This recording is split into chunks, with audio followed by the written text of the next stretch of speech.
What is going on, guys? Welcome to Greggle's TV Daily Rewind, as we go back a week, give you the past 7 days of tech news videos in one single video. And this is chock full of information, from a lot of stuff coming out about the Galaxy S23 Ultra and a price increase. Also, we talk about the Galaxy Z Flip 5 and a big upgrade coming to that. We also talk about another flip phone that's coming out that's going to be a big competitor to the Z Flip 5. And then we also talk about some bad things, some good things also, just in terms of upgrades about the S23 Ultra as well.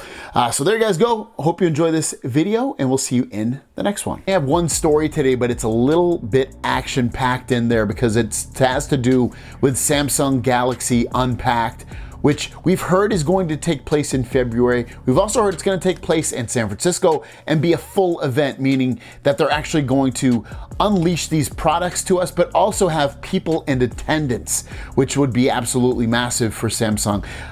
But what is going on with this event? When's it going to be? And some other information as well. So the information we're hearing right now is coming out of Korea Jong-un Daily, who are in association with New York Times, saying exclusive Samsung's Galaxy S23 to be introduced in the US in February. It says the S23 series will be shown during our own Unpacked event in the United States, which will be held in February, the executive said.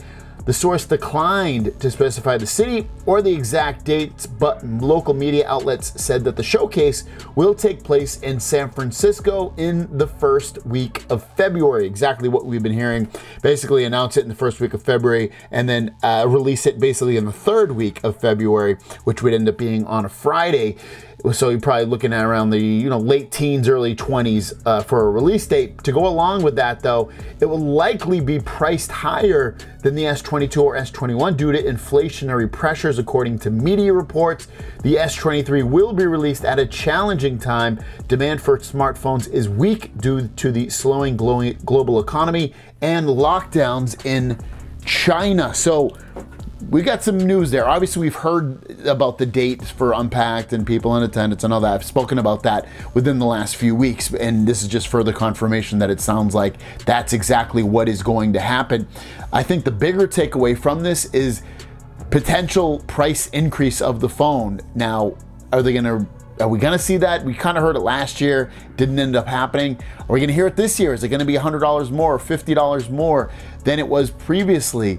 I hope not, especially when you compare them against some of their competition, such as the Pixel phone, which doesn't sell anywhere close to what a Galaxy S23 line of phone sells. But those phones are $599 and $899, and if Samsung is increasing their price by even $100, that goes to further the gap. And if people see these two phones next to each other, they might be like, whoa, I can save $300, $400 and get a Pixel phone rather than getting a Galaxy phone. So we'll see what happens right here, but that is a huge takeaway from this. First story of the day is about the Galaxy Buds 2 Pro. There is an update out right now. Go and grab it. The update doesn't really mention of anything that it's updated except for bug fixes and things like that. So if you're having any issues with the Galaxy Buds 2 Pro, go out there and grab this update. Next up, as you can see from the headline from Mr. Roland Quand, who is talking about Samsung's newest battery power bank that's coming out. It's going to be 10,000 milliamps, and it's going to have super fast charging, aka 25 watt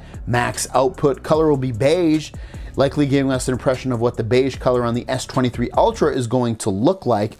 And it does come with a USB-C charging cable as well. Looks like it has two USB-C ports, a power button, and then a status LED to give you how much battery life is left on this.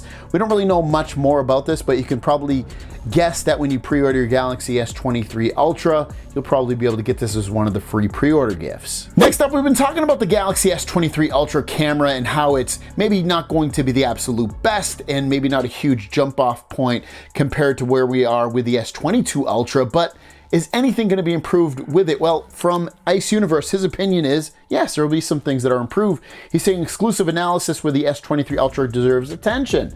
200 megapixel camera offers more natural details and less noise. Night mode photos have greatly improved. The details of the 12 megapixel photos in daily mode are improved, and the color seems to be different. He also says that the 10x telephoto sharpness is improved, followed by subtle changes of 20x, 30x, and even 100x.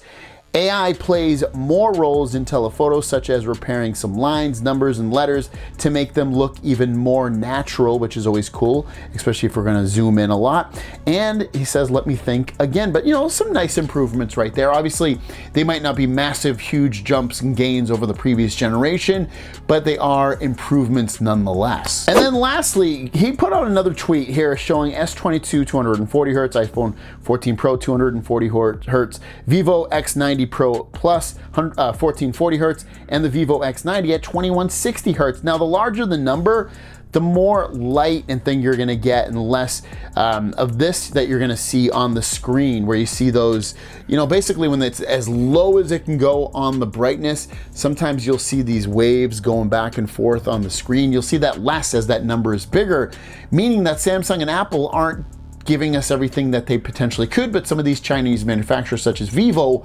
are. So it's something to know that, you know, potentially brightness plays a big part with how dim you can make it and how those wavy lines will show and not show, and that the Chinese manufacturers are giving you more for your dollar versus what Samsung and Apple are giving. The story of the day is about two features that might be missing from the Galaxy S23 Ultra, because the S23 Ultra has now passed through the FCC.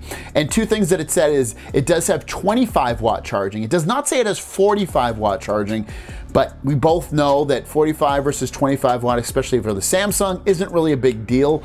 The 25 watt was also in the S22 Ultra, but then it had the 45-watt charging. So you probably assume it's probably gonna have also 45-watt on the S23 Ultra. It's just not being recognized in there.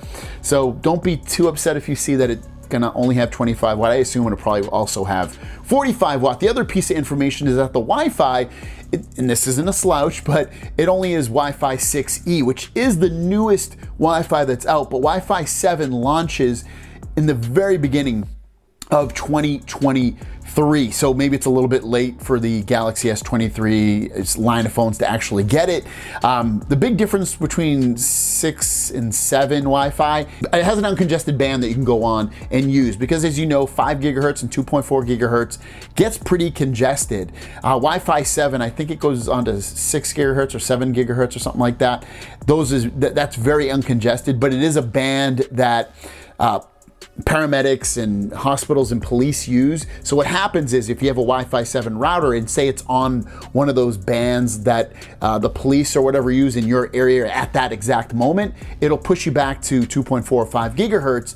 And then when, you know, the police or whoever's gone from your area, it'll jump back to the uncongested network, allowing you to get better, more uncongested speeds within your Wi-Fi. So we'll keep our eyes peeled on that. I would assume it's probably gonna miss out on the Wi-Fi 7 just because Wi-Fi 7 is launching so early into 2023, but you never know, maybe it still will get it. And our last story of the day has to do with the release date. We've talked about the release date for the Galaxy S23 line of phones being probably somewhere in the February 20s, you know, early 20s. But it looks like for Roland Quant, he's saying that the availability date of February 15th for the charger, which is also coming out during the same time as the S23, the charger we talked about yesterday, which is the battery pack and super fast charging built into it. He's saying that, does that mean that the S23 series will be available the same day? So potentially we might see a February 15th release date for the S23 phones as well. We got to keep our eyes peeled on that one as more time comes on. We'll see. I don't think it'll be February 15th for the phone. I still think it'll be in the 20s. They usually do it 2 weeks after the announcement of the phone. And anything could happen, but we'll keep our eyes peeled for that. Let's jump into this big story of the day. It has to do with the Galaxy Z Flip 5, and you can probably write this down as gospel because Ross Young has an amazing record in terms of information, but especially about displays with phones. And the Galaxy Z Flip 5, he's dropping down a big golden nugget. So he starts off with a tweet, the little temptation, saying, as I told my super followers yesterday, there are a couple of important changes coming to the Z Flip 5 when we dive in deeper. It says, looks like the Z Flip 5 will have a much larger cover display 3 inches, guys. So 3 inches. I think that's almost like double. No, it's not double. It's almost an inch and a half bigger than previous on that outside display, and a different hinge design, which should reduce the visibility of the seam or the crease on there. So some big takeaways on there for the Z Flip 5,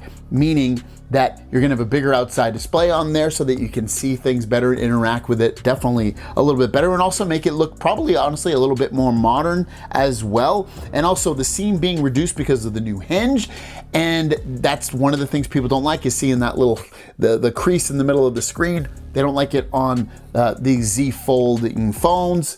As you can, let me turn that off. It's probably easier to see like that. We're going right down the middle. Now, he's talking about the Z Flip 5, but you can almost guarantee if they're doing it for the Z Flip 5, they're gonna do it for the Z Fold 5 as well. Now, I don't mean they're gonna put a screen on here that's bigger or something. What I mean by that is they're probably gonna come out with also a different hinge that also reduces the crease as well on here, which for some people, it's a huge turn off to see that crease on the middle of this big display on the Z Fold 5.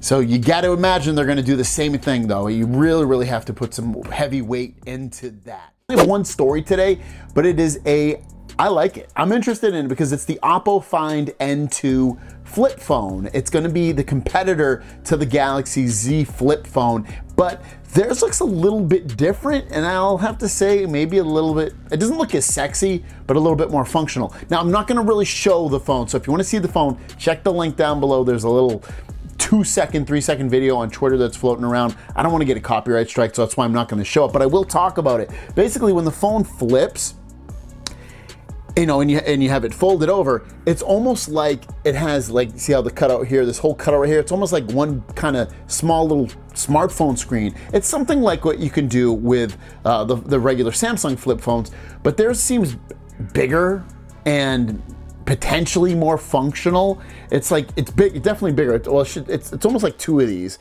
If you put these, you know, squares both down, it's almost like that. It looks pretty big. It looks like you're gonna be able to control a lot more on the phone maybe than what you can on your Samsung phone. And then again, it flips down like a traditional Galaxy Z flip phone. I think this is great because the other part of this is that Ice Universe put out a tweet saying that the Oppo Find N2 Flip will be released all over the world, which will put some pressure on Samsung.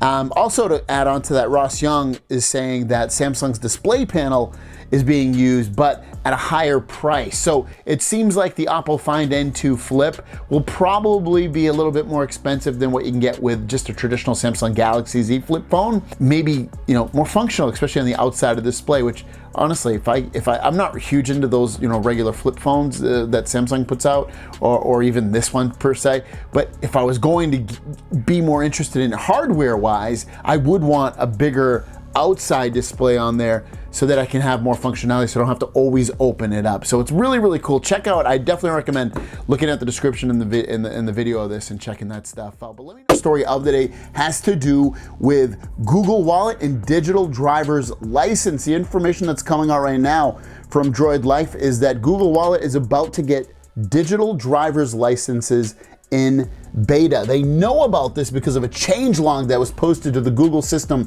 Updates support page, and it goes on to say that the beta feature to allow users from selected US states to digitize their state ID and driver's license into the Google Wallet for convenient, private, and secure presentation. What does that mean? It means that you'll be able to go into your Google Wallet on your phone and pull up your driver's license potentially, and you use it as some kind of identification to get yourself into a club, or, you know, if someone just needs to see your license, you could show it on your phone. Now, with Apple phones, because I looked it up, it's like 2 or 3 states that allow you to do it out of 50 here in America. California, which I live, is not one of them, so it's a little bit disappointing. But keep your eyes peeled on this one as this kind of comes out more and more. I'll let you guys know, but it seemingly is right around the corner for at least the ones that allow it, the states that allow digital licenses, to be able to do it in your Google Wallet. And our last story of the day, as you can see from this right here, I saw this on Reddit and it said, disable RAM Plus for better battery backup. Kind of a weird title, battery backup. It sounds like he's backing up his battery, but when you read it, it says, not gonna lie, disabling RAM Plus indeed boosts battery without much, perhaps not even a bit, hit in the performance or whatsoever. And they put edit, those mates who are asking for proof, well, just try it, guys. No harm in trying it, right? What if it works? My S21 never hit screen on time of 7 hours plus, but after disabling RAM plus, it was able to. So basically what he's saying is that, and you can only do this if you have One UI 5, but basically if you go into, let me bring it up here real quick. If you go into your settings on your phone, and then you go down into battery and device care, go into memory, and towards the bottom, you're gonna see RAM plus. You have an on-off switch, and if you have it on, you can put 2, 4, 6, or 8 gigs more virtual memory. This is supposed to help with kind of caching more apps in the background so that they stay in a frozen state, and then when you open it back up, they'll be right where you left off instead of having to restart the app, and potentially, I guess, give you better performance. But he's saying that he turns it off and he's getting better battery life. I'll admit, I've had mine off for a while. I did a video, I don't know, a month or 2 ago about turning it off and getting that storage back if you were low on storage, because it does eat up your internal storage, the virtual RAM. And I personally am not seeing like, whoa, this battery life is amazing. So I mean, it's not worse from what it was before, but I haven't really noticed anything big leaps and gains in it. He's saying he has, but I mean, it's just, I guess it's food for thought, if anything, that, if you don't need it when it's on, I should say, you don't notice any difference between it being on and off, then turn it off, get the storage back, and potentially get some more battery life out of it. If you have an Android and you have friends on iPhone, you know the struggle sometimes with people on iPhone. They see the blue bubble or the green bubble when they send a text message to somebody, and they're like, no, I don't want to message you anymore. And then when they text message their regular iPhone friends, it shows up as blue. But is there any solution? Well, there's been some weird workarounds, but now we're coming into potentially a really easy 60-second setup workaround, and you don't even need to own any Apple hardware. So the app is called Sunbird Messaging, and it's iMessage on Android. And you can see right here, it says no computer or Apple device is needed, only your Android phone, plus a unified inbox for all your messages,